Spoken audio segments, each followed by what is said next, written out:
बिस्मिल्लाहिर्रहमानिर्रहीम। Welcome to my channel study room. Exercise 11B question number 4 मैं आप लोगों को करा रही हूँ और जो बुक मैं फॉलो कर रही हूँ वो है Oxford 7th edition new syllabus mathematics book 1 है। अच्छा, इस एक्सरसाइज में हम क्वाड्रिलेटरल्स को पढ़ रहे हैं, क्वाड्रिलेटरल्स की शेप्स के बारे में। क्वेश्चन नंबर 1, 2, 3 हमने कर लिया है। क्वेश्चन नंबर 4 हम करेंगे जिसमें हम क्वाड्रिलेटरल की जो एक शेप है स्क्वायर शेप, इसको हम पढ़ेंगे। क्वेश्चन नंबर 4 में इन्होंने हमसे कहा है find the values of the unknowns in each of the following squares. अब पार्ट ए में भी स्क्वायर दिया हुआ है और ये अननोन्स है। एक तो ये अननोन है ए और ये वाला एंगल है बी। ये हमें मालूम करना है इनकी वैल्यूज को। अच्छा, ये आपकी बुक में फिगर बनी हुई है। ये क्वेश्चन नंबर 4 पार्ट ए, इसमें देखिए ये स्क्वायर दिया हुआ है। स्क्वायर की प्रॉपर्टीज हमें पता है। आपकी बुक के इसी जो न्यू सिलेबस मैथमेटिक्स बुक 1 है, इसका जो पेज नंबर 270 है उसमें ये क्वाड्रिलेटरल्स की जो शेप्स हैं इनकी प्रॉपर्टीज़ दी हुई हैं। तो उसमें आप देखेंगे स्क्वायर की एक तो प्रॉपर्टी ये होती है कि ये जो है इसकी दोनों पैरेलल साइड्स जो होती हैं, दो पैरेलल साइड्स हैं और इसकी जो चारों साइड्स हैं, एक ये बी सी ए बी ले लें, बी सी ले लें, सी डी और ए डी, ये इक्वल इन लेंथ्स होती हैं। दूसरी बात इसमें कही है कि जो इनके इंटीरियर एंगल्स हैं, जैसे ये वाला एंगल है, ये सब जो है ये राइट एंगल्स होते हैं। मतलब यहाँ पर ये जो वैल्यू होगी इन इंटीरियर एंगल्स की, ये कितनी है? ये 90 डिग्री है, राइट एंगल है। एक और बात इन्होंने हमें कही है कि जब ये जो बाइसेक्ट करते हैं, जो डायगोनल्स हैं, जैसे ये ए सी है एक डायगोनल, दूसरा डायगोनल है ये, तो जब ये डायगोनल्स जो होते हैं ये जब बाइसेक्ट करते हैं इस राइट एंगल को, तो ये इक्वली एंगल बनाते हैं। जैसे अगर ये 90 डिग्री है, ये मुझे पता है कि ये 90 डिग्री होता है ये एंगल। अब ये डायगोनल जब बाइसेक्ट करता है तो ये इक्वली डिस्ट्रीब्यूट करता है। ये भी 45 डिग्री हो जाएगा और ये भी 45 डिग्री हो जाएगा। अब हम चलते हैं अपने क्वेश्चन की तरफ। क्वेश्चन में ये इन्होंने हमें ये स्क्वायर दिया है और हमसे क्या कहा है? हमसे इन्होंने कहा है कि ये जो एंगल है ए, इस ए की वैल्यू मालूम करनी है और ये एक है ये एंगल जो एक्सटीरियर एंगल है बी, इसकी वैल्यू हमको मालूम करनी है। तो सबसे पहले तो आप ये देखिए, ए की वैल्यू मालूम करने के लिए अगर मैं अगर मैं ट्रायंगल की प्रॉपर्टी अप्लाई करती हूँ, ट्रायंगल की क्या प्रॉपर्टी है कि अगर मैं उसके इंटीरियर एंगल्स को देख लेती हूँ, ये वाला एंगल, इस वाले अगर ट्रायंगल को मैं कंसीडर कर रही हूँ, ये एंगल तो मुझे पता है कि ये ए है, इसकी वैल्यू मुझे मालूम करनी है। दूसरा, ये जो है अगर ये राइट एंगल है, 90 डिग्री है और ये हमें पता है स्क्वायर्स में होता है ये 90 डिग्री, और इस डायगोनल ने इसको बाइसेक्ट कर दिया, तो ये कितना हो जाएगा? ये हो जाएगा 45 डिग्री। अब ये भी हमें पता चल गया। हमें ये नहीं पता, अगर इस ए की वैल्यू मैं मालूम करती हूँ तो मेरे पास एक प्रॉपर्टी है कि जो ट्रायंगल है उसके इंटीरियर एंगल्स का जो सम होता है वो 180 डिग्री होता है। लेकिन यहाँ पर मेरे पास एक तो नोन है, ये तो मुझे पता चल गया कि ये 45 डिग्री होगा, लेकिन ये मुझे नहीं पता। तो और इन दोनों की हेल्प से मैं ये ए की वैल्यू मालूम कर लूँगी।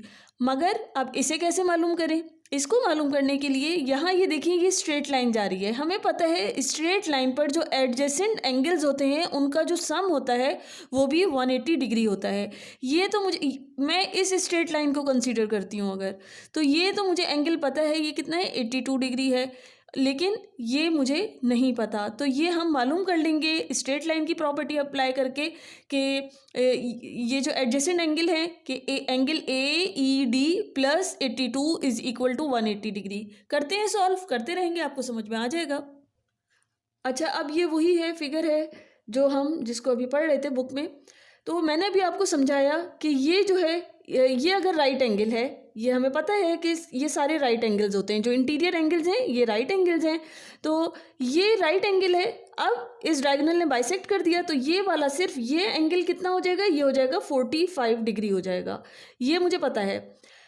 अब इधर मैं स्ट्रेट लाइन की बात कर रही हूँ, स्ट्रेट लाइन है तो इन दोनों की हेल्प से हम मालूम कर लेंगे। सबसे पहले एंगल ए ई डी मालूम कर लेंगे। तो स्टार्ट करते हैं।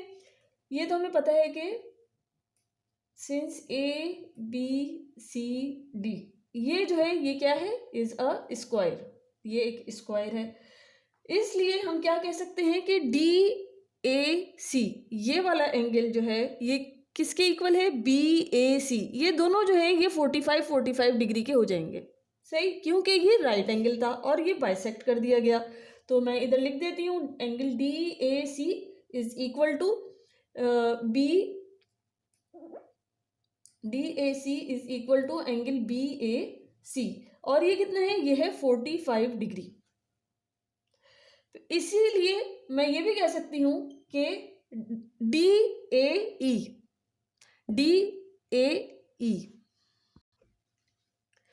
वो भी DAE एंगल DAE भी 45 होगा। कैसे, जब DAC 45 डिग्री हो सकता है तो DAE भी तो 45 ही होगा। इधर लिखकर भी बता देते हैं कि डायगोनल्स जो है वो बाइसेक्ट कर रहे हैं, बाइसेक्ट द इंटीरियर एंगल्स।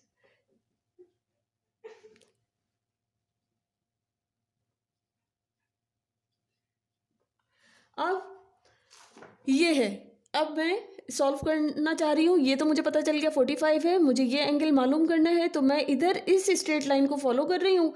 ये जो है ये एंगल और angle AED, angle AED plus 82 degree is equal to 180 degree. ये मैं बता भी दूं कि adjacent angles on straight line, इस वजह से मैंने इन दोनों को ऐड किया, इज इक्वल टू 180 डिग्री कर दिया है। अब यहां से एंगल AED की वैल्यू मालूम करेंगे, 180 डिग्री माइनस 82 डिग्री, तो एंगल AED ये किसके इक्वल आ जाएगा, ये आ जाएगी इसकी वैल्यू 98 डिग्री के। ये हमें वैल्यू पता चल गई। अब देखें, ये हमने वैल्यू निकाल ली, एंगल AED की वैल्यू ये हमें पता चल गई, ये कितनी हो गई, 98 डिग्री हो गई। इन दोनों की हेल्प से हम इस A की वैल्यू मालूम कर लेंगे। तो मैं इधर क्या लिख सकती हूँ, 45 डिग्री प्लस, अब मैं ये वाला ट्राइंगल कंसीडर कर रही हूँ, तो 45 degree plus 98 degree plus A degree is equal to 180 degree. और इधर मैं बता भी रही हूँ कि angle sum of triangle AED, triangle AED को हमने देखा है और इनके एंगल्स को सम किया। अब यहाँ से A की वैल्यू हम क्या निकालेंगे, 180 degree minus 98 degree minus 45 degree, और A की क्या वैल्यू आ जाएगी, ये हमारे पास 37 डिग्री आ रही है A की वैल्यू। डिग्री साइन हटाएंगे तो 37 हो जाएगा, ये 37 डिग्री था, अब ये वैल्यू A की 37 आ गई। अच्छा, अब ये देखिए कि हमें A की वैल्यू तो हमने मालूम कर ली, हमें किसकी वैल्यू मालूम करनी है, हमें इस B की वैल्यू मालूम करनी है। B के लिए आप ये देखिए, ये एक ट्राइंगल है, अगर इस ट्राइंगल को मैं कंसीडर कर रही हूँ AEF, तो ये तो हमें पता है कि ये 45 है, और ये जो है ये एक्सटीरियर एंगल है। अब ये इस लाइन को अगर एक्सटेंड कर दें, इस लाइन AF को एक्सटेंड किया, यहाँ से ये जो है ये एक एक्सटीरियर एंगल है, B जो है हमें देखने में ही लग रहा है कि ये एक्सटीरियर एंगल है। इस एक्सटीरियर एंगल को मालूम करने के लिए हमें क्या चाहिए, इसकी प्रॉपर्टी होती है, इसको मालूम करना होता है। तो ये किसके इक्वल होते हैं, ये इंटीरियर, टू इंटीरियर एंगल्स जो इसके अपोजिट इंटीरियर एंगल्स हैं उनके सम के होता है। तो इसके ऑपोजिट दो कौन से हैं, एक तो ये वाला एंगल है, एक ये वाला एंगल है, ये हमें मालूम नहीं है, तो इसको हम मालूम कैसे करेंगे। अब ये देखें, ये डायगोनल जब बाइसेक्ट कर रहे थे तो ये हमें गिवन है बुक में, ये कितना है, ये 82 डिग्री है, इसके वर्टिकली ऑपोजिट है ये कितने, ये भी 82 होगा। जो वर्टिकली ऑपोजिट होते हैं तो वो सेम होते हैं, इसलिए ये भी 82 है। अब ये देखें कि ये मुझे ये भी पता चल गया है कि ये भी 82 डिग्री है। इन दोनों को जब मैं ऐड करूँगी तो वो is equal to B degree होगा। तो अब हम इसको लिखकर भी बता देते हैं कि BAC, अगर ये एंगल है BAC, ये किसके इक्वल है, angle BAC is equal to DAC, angle DAC सी। और ये किसके इक्वल हो जाएगा, ये हो जाएगा 45 डिग्री के। ये बात हम शुरू में भी बता चुके हैं जब ए मालूम कर रहे थे। इसीलिए हम क्या कह सकते हैं कि एंगल ई ए एफ ये भी 45 डिग्री है। एंगल ई ए एफ ये भी कितना हो गया, 45 डिग्री। अब हमें पता है डायगोनल ने बाइसेक्ट किया था इस एंगल को, तो इधर ए ई एफ ये कितना हो जाएगा, ये 82 डिग्री हो जाएगा। एंगल ए ई एफ ये बता दिया, ये 82 डिग्री है। क्यों है, क्योंकि ये वर्टिकली ऑपोजिट है। अब ये देख लें, ये B is equal to 82 plus 45 degree ये हो जाएगा, तो हमें B की वैल्यू मिल जाएगी। इधर मैं लिख देती हूँ कि B is equal to 45 degree plus 82 degree. क्यों है, क्योंकि ये एक्सटीरियर एंगल है, exterior angle of triangle A E F. यहाँ से हमने B की क्या वैल्यू निकाल ली, 127। 45 प्लस 82 इज इक्वल टू 127 होता है, तो ये डिग्री साइन में आया। जब डिग्री साइन हटाएंगे तो हमारे पास B की क्या वैल्यू आ जाएगी, 127। और यही हमें मालूम करना था। मुझे उम्मीद है आप लोगों को बहुत अच्छी तरह समझ में आ गया होगा। और अब नेक्स्ट वीडियो में मैं आप लोगों को इसका पार्ट B बता देती हूँ। और अगर कोई कन्फ्यूजन है तो आप लोग मुझसे पूछ सकते हैं। और मेरे चैनल को लाइक करना और शेयर करना और सब्सक्राइब करना बिल्कुल नहीं भूलें। Thank you.